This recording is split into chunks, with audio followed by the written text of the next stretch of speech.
Hello বন্ধুরা, আপনারা সবাই কেমন আছেন? নিশ্চয়ই ভালো আছেন। তো আজকের আমরা দেখতে চলেছি একটা টিউটোরিয়াল HTML এর উপরে। এটা হচ্ছে পার্ট 4 এবং এই পার্ট 4 এর ভিতরে আমরা আলোচনা করব অ্যাঙ্কার ট্যাগ নিয়ে। অ্যাঙ্কার ট্যাগ কি? অ্যাঙ্কার ট্যাগ হচ্ছে এক ধরনের বলতে পারেন লিঙ্ক জেনারেট করে, লিঙ্ক ক্রিয়েট করে একটা ফাইল থেকে, মানে একটা লিঙ্ক থেকে আপনি একটা টেক্সট থেকে আপনি অন্য একটা অ্যাড্রেসে পৌঁছে যেতে পারবেন, একটা ফাইলে পৌঁছে যেতে পারবেন। নট অনলি অ্যাড্রেস, আপনি কোনো একটা ফাইলকে ওপেন করাতে পারেন অ্যাঙ্কার টেক্সটের ট্যাগের সাহায্যে। তো অ্যাঙ্কার ট্যাগ কি সেই সম্পর্কে আমরা ভিডিও করতে করতে, মানে আমরা যে টাইপ করব সেই টাইপ করতে করতে আমরা আরও বেশি আলোচনা করব, বিস্তারিত আলোচনা করব। তবে আপনি যদি চ্যানেলে নতুন হয়ে থাকেন তাহলে এক্ষুনি চ্যানেলটিকে সাবস্ক্রাইব করুন, কারণ এই চ্যানেলের ভিতরে বিভিন্ন ধরনের প্রোগ্রামিং ল্যাঙ্গুয়েজ সম্পর্কে আমরা টিউটোরিয়াল বানিয়ে থাকি এবং সেগুলো সহজে আপনাদের কাছে রিপ্রেজেন্ট করার চেষ্টা করি। তো যারা আর কি এই ধরনের এই কোড সম্পর্কে বা প্রোগ্রামিং ল্যাঙ্গুয়েজ সম্পর্কে ইন্টারেস্টেড, তারা এক্ষুনি চ্যানেলটিকে সাবস্ক্রাইব করে নিন। অ্যান্ড চলুন তাহলে আমরা পার্ট 4 দেখতে থাকি। তো আমাদের প্রথম কাজ হচ্ছে যে আমরা ব্যবহার করব হচ্ছে ভিজুয়াল স্টুডিও কোড, বাট আমি টেক্সটটাকে বড় করে নেবো যাতে আপনাদের সুবিধা হয় দেখতে। তো এটা ছিল আগের দিনের টেক্সট। আগের দিনে আমরা যে কাজ করেছিলাম, মানে পার্ট 3-তে যে আমরা কাজগুলো করেছিলাম সেইটা আমরা সেখানে বুঝেছিলাম যে এই ফন্টের এইসব কাজগুলো কিভাবে হয়, কিভাবে কাজ করে, কালার কিভাবে কাজ করে। তো এইসব জিনিসগুলো আমরা দেখেছিলাম, যার আউটকাম হচ্ছে, মানে আমরা যে আউটপুটটা দেখতে পাই সেটা হচ্ছে এইটা, যেখানে আমরা এই আউটপুটটা দেখতে পাচ্ছি। তো এই আউটপুটটাই রেখে দেবো এরপরে নেক্সট এরপর থেকে আমরা দেখব। তো তার জন্য আমরা কি করব, আমরা এই যে এখানে যা যা লেখা আছে এটা আমরা রেখে দিলাম, এরপর থেকে আমরা শুরু করছি। তো আপনারা যদি এই সম্পর্কে জানতে চান তাহলে আমার আগের পার্টেতে চলে যেতে পারেন, যেখানে আমি এগুলো সম্পর্কে বলেছি। তো এই পার্টেতে আমরা শুরু করছি। আমরা অ্যাঙ্কার ট্যাগ সম্পর্কে জানবো, অ্যাঙ্কার টেক্সটটাও কি সেটাও আমরা বুঝবো। তো অ্যাঙ্কার ট্যাগ সম্পর্কে জানার জন্য আমি কি করব, এখানে আমি কটা বিআর অ্যাড করতে পারি। বিআর ফর ব্রেক, ওকে, যে জানেন তাকে বলে দিই বিআর ফর ব্রেক। ওকে, তো এখানে আমি 3টে বিআর অ্যাড করলাম। দেন তারপরে আমি এখানে একটা কিছু লিখে দেখব। তো জাস্ট আমি এটাকে লিখলাম, সেভ করলাম, রাইট। আমি সেভ করার পর যখন আমি এখানে এসে আউটপুটটা দেখার চেষ্টা করব, তো টেক্সটটা কোথায় এসছে, অনেকটা নিচে এসছে, রাইট। এখানে অনেকটা নিচে, কিন্তু আমরা টেক্সটটা দেখতে পাচ্ছি। তো এই যে নিচে কী জন্য হলো, বিআর ট্যাগের জন্য হলো। যারা বিআর ট্যাগ সম্পর্কে আরও বিস্তারিত জানতে চান তারা পূর্ববর্তী টিউটোরিয়ালগুলো দেখতে পারেন। ওকে, তো আমরা দেখে নিলাম পজিশানটা কোথায় আছে। এইবার পজিশানটা দেখে নিয়েছি, এবার আমাদের নেক্সট কাজ হচ্ছে যে আমরা এবারে এখানে এটাকে উড়িয়ে দেবো, টেক্সটটাকে উড়িয়ে দেওয়ার পর আমরা এখানে অ্যাঙ্কার ট্যাগ বসাবো। অ্যাঙ্কার ট্যাগে শুরু হয়, আমরা শুরু করি এ দিয়ে, অ্যান্ড এরপরে দেখুন এ দিয়ে আমাদের শুরু হয়, ঠিক আছে। এই যে দেখতে পাচ্ছেন এ দিয়ে শুরু, এ দিয়ে শেষ। তো এ দিয়ে শুরু হয়, বাট এখানে কিছু অ্যাড করতে হয়। যদি আমি এখানে সিম্পল লিখে দিই, তো এটা আমি সিম্পল লিখে দিলাম, এর মাঝখানে আমি সেভ করলাম। তো এটার রেজাল্টটা কী হয় আপনি দেখুন। আর ওতে আরও কিছু অ্যাড করতে হবে, যেটা অ্যাড করার পর রেজাল্ট কী আসে সেটা আপনাদেরকে আমি দেখাবো।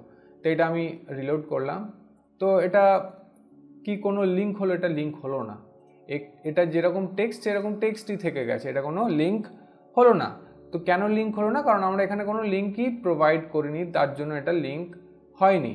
তো এটাকে লিঙ্ক করার জন্য আমাদেরকে কী করতে হবে, লিঙ্ক অ্যাড করতে হবে। বাট আমি এটাকে উড়িয়ে দিলাম, অ্যান্ড এইখানে যেখানে লেখা আছে ফার্স্ট টাইম, তারপরে আমরা কি করলাম, লিখলাম ভালো করে খেয়াল রাখবেন, HREF। ওকে, তো HREF লিখে, তো ইজুকাল টু, অ্যান্ড ডাবল কোটেশনের ভিতরে আমাদেরকে ইউআরএলটা দিতে হবে। মানে এইখানে হচ্ছে ইউআরএল দেবেন, আর এইখানে দিচ্ছেন টেক্সটটা, যে টেক্সটটা আর কি শো করাতে চাইছেন, মানে অ্যাঙ্কার টেক্সট যেটাকে বলা হয়, মানে যে টেক্সটের ওপরে লিঙ্ক অ্যাড করা হয়, যে টেক্সটটাকে ওপরে ক্লিক করলে আমাদের অন্য একটা পেজেতে নিয়ে যায়, সেই টেক্সটটাকে বলা হয় অ্যাঙ্কার টেক্সট। ওকে, তো এইখানে আমি লিখলাম গো টু এফবি পেজ, আমি লিখে দিয়েছি। এইবারে আমি যদি এটাকে সেভ করি,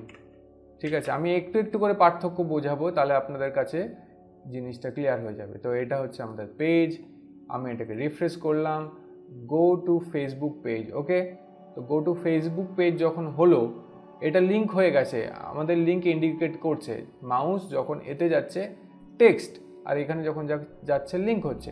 আমি এর উপরে ক্লিক করলাম, তো এখানে কি দেখাচ্ছে, your file couldn't be accessed। কেন? তার কারণ এখানে কোনো ফাইলই নেই, তো আমরা কোনো ফাইল রাখিনি, তার জন্য এটা দেখাচ্ছে। ওকে, তো ফার্স্টে আমি কি করব, এখানে একটা ইউআরএল অ্যাড করব। তো ইউআরএল অ্যাড করার জন্য আমি ফেসবুক পেজে যাই, অ্যান্ড আমি এখান থেকে ইউআরএল কপি করব, অ্যান্ড এখানে আমি পেস্ট করব। ইউআরএল পেস্ট করে দিয়েছি, আমি এখান থেকে সেভ করব, সেভ করলাম, অ্যান্ড আমি এখানে গেলাম, আমি এটাকে রিলোড করলাম। কি হলো, হচ্ছে না কেন? ওকে, এটাকে আরেকবার সেভ করতে হবে, আমি একবার সেভ করব, সেভ হয়েছে, অ্যান্ড এবার আমি এখানে যাব, রিলোড করেছি, এসে গেছে।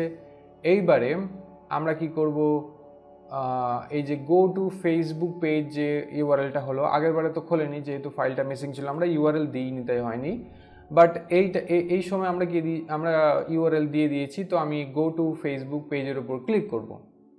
গো টু ফেসবুক পেজের উপর ক্লিক করাতেই আমাকে কিন্তু ডিরেক্টলি আমার ফেসবুক পেজেতে নিয়ে চলে এলো, রাইট। এখানে আমরা অন্যান্য জিনিসও অ্যাড করতে পারি, যেরকম এখানে গো টু ফেসবুক পেজ করেছি, আমি এখানে ফেসবুক পেজের বদলে আমি দিলাম, এখানে লিখলাম search on Google. Okay, search on Google, এখানে আমি এটাকে কেটে দেবো, কেটে দিয়ে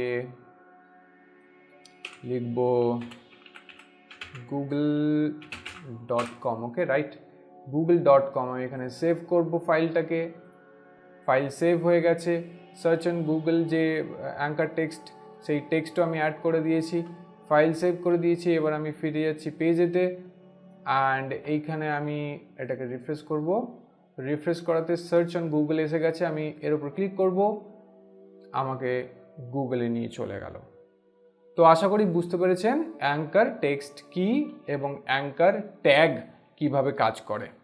নাও এবারে এটা আমরা দেখাচ্ছিলাম ইউআরএল, ঠিক আছে, এগুলো সবই ছিল ইউআরএল। এবারে আমি একটু অন্য ধরনের ফাইলকে ওপেন করার চেষ্টা করব অ্যাঙ্কার ট্যাগের সাহায্যে। অ্যাঙ্কার ট্যাগের সাহায্যে অন্যান্য ফাইলও ওপেন করা যায়। তো তার জন্য আগে আপনাকে কি করতে হবে, আপনি যে ফোল্ডারটা ক্রিয়েট করেছেন, যে ফোল্ডারের ভিতরে ফাইলটাকে সেভ করেছেন, যেরকম দেখতে পাচ্ছেন এখানে, এটা হচ্ছে আমাদের ওয়েব পেজ, যেটাকে বারবার আমি খুলে আপনাদেরকে দেখাচ্ছি। এইটা হচ্ছে সেই ওয়েব পেজটা, মানে এইটা। ওকে, তো এইটা হচ্ছে সেই ওয়েব পেজ যেটাকে আমি বারবার আপনাদেরকে খুলে দেখাচ্ছি, এবং এই পেজটা হচ্ছে এইটা, ঠিক আছে, ফাইলটা এখানে সেভ করা আছে। তো এই ফোল্ডারে সেভ করা রয়েছে। এবারে আমি সেখানে কি করেছি, একটা স্যাম্পল পিডিএফ ফাইল ঢুকিয়ে দিয়েছি আপনাদেরকে দেখানোর জন্য যে কিভাবে স্যাম্পল এই পিডিএফ ফাইলটাকে আমাদের ওই পেজ থেকে ওপেন করা যায়। তো ভালো করে এখানে যদি খেয়াল করেন, তাহলে এখানে যদি আপনি জুম করে আপনাদেরকে দেখাই, তাহলে এখানে দেখতে পাবেন SAMPLE, স্যাম্পল, স্যাম্পল লেখা আছে, মানে টাইটেল হচ্ছে স্যাম্পল আর ফাইল হচ্ছে .pdf, ঠিক আছে, ফাইল ফরম্যাট হচ্ছে .pdf। তো এটার ফাইল নেম যদি আমি বার করি, তাহলে আপনি দেখতে পাবেন যে এখানে sample.pdf বলে লেখা আছে। তো এই যে sample.pdf বলে লেখা আছে, এটাকেই আমাকে লিখতে হবে। কোথায় লিখবো, আমি আপনাদেরকে নিয়ে যাই পেজেতে। এইখানে এই যে সার্চ অন গুগল, যেটা হচ্ছে অ্যাঙ্কার টেক্সট, অ্যান্ড এটা হচ্ছে ইউআরএল, এই ইউআরএল জায়গাতে আমরা লিখে দেবো SAMPL, sample.pdf, sample.pdf, ঠিক আছে। তো স্যাম্পল ডট পিডিএফ এখানে লিখে দিলাম। এবারে আমি অ্যাঙ্কার টেক্সটটাও চেঞ্জ করে দিই, সবসময় অ্যাঙ্কার টেক্সট হচ্ছে রেলেভেন্ট দেওয়া উচিত, আপনারাও জেনে রাখবেন। তো এবার এখানে আমি দিলাম go to the PDF file, go to the PDF file. আমি এখানে সেভ করলাম অ্যান্ড আমি আবার ফিরে গেলাম ওয়েব পেজেতে, এটাকে আমি রিলোড করলাম, go to the PDF file চলে এসছে, আমি এর উপর ক্লিক করব, পিডিএফ ফাইল ওপেন হয়ে গেল। নট অনলি পিডিএফ ফাইল, আপনি এই সাহায্যে অন্যান্য ফাইলগুলো ওপেন করতে পারবেন, যেমন হচ্ছে ডট জেপিজি অথবা ডট পিএনজি, যে মানে ইমেজ ফাইল হয়, বা ডক ফাইল হয়, ডট ডিওসি, আবার এখন এক্সও এসে গেছে, ডিওসি এক্স। তো ডক্স ফাইলগুলো ওপেন করতে পারবেন বা অন্যান্য ফাইলগুলো আপনি ওপেন করতে পারবেন অ্যাঙ্কার ট্যাগের সাহায্যে, অ্যাঙ্কার টেক্সটের সাহায্যে। তো বন্ধুরা, আশা করি আপনারা বুঝতে পেরেছেন যে কি আমি বোঝাতে চাইছি আপনাদের কাছে, তো এবং আপনাদের কাছে কি আমি তথ্য পৌঁছে দিতে চাইছি।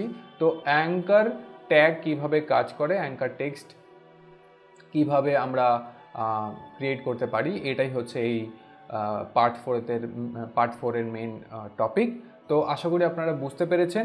আপনাদের সঙ্গে দেখা হবে নেক্সট পার্টে, এবং এই পার্টটাকে ভালোভাবে দেখেন, বোঝার চেষ্টা করেন, আর এবং এটাকে সবসময় চেষ্টা করবেন এটা ক্রিয়েট করার একটা এই যে এডিটারটা ইউজ করছে, এই এডিটারই ক্রিয়েট করে, এডিটারটা খুব ভালো, খুবই সহজভাবে আমরা আউটকাম দেখতে পারি, এবং এটাকে সব থেকে ভালো হচ্ছে সাজেস্ট করে দেয়। ঠিক আছে, তো এটাই হলো পার্ট 4। আপনাদের সঙ্গে দেখা হচ্ছে নেক্সট পার্টে।